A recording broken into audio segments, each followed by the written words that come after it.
चुनाव के नजदीक आने पर बीजेपी में सियासी घमासान शुरू हो चुका है। वहीं अब की बार बीजेपी का किला कमजोर साबित हुआ है।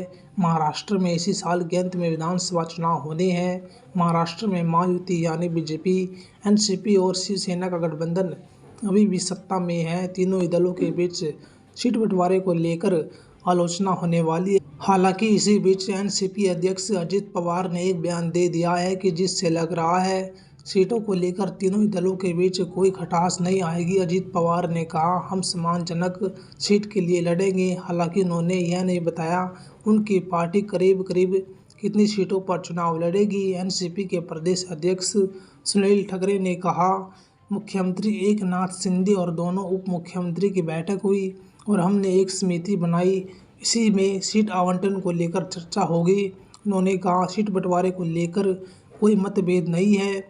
जो भी नेता जीत सकेंगे उनकी क्षमता देखकर यह सभी बातें तय हो। सुनील ने कहा, सरकार के क्रांतिकारी योजनाओं को लाया है और उससे कार्यकर्ता उत्साहित है। वह विधानसभा चुनाव लड़ना चाहती है। वहीं भाजपा की ओर से गिरीश महाजन ने भी सीट बंटवारे पर प्रतिक्रिया दी है। उन्होंने कहा, अभी कुछ तय नहीं हुआ है लेकिन हम बातचीत कर रहे हैं।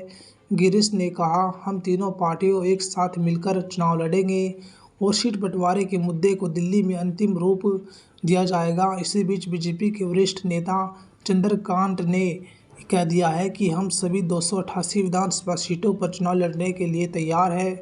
सहयोगियों को भी सीट देंगे और बची हुई सीटों पर हम चुनाव लड़ेंगे। वहीं एकनाथ शिंदे की पार्टी शिवसेना ने भी सीट बंटवारे पर प्रतिक्रिया दी है। शिवसेना के वरिष्ठ नेता संजय शिरसाट ने कहा, गठबंधन में कौन सी कितनी सीटों पर पार्टी चुनाव लड़ेगी, इसका फैसला अगले हफ्ते तक हो जाएगा।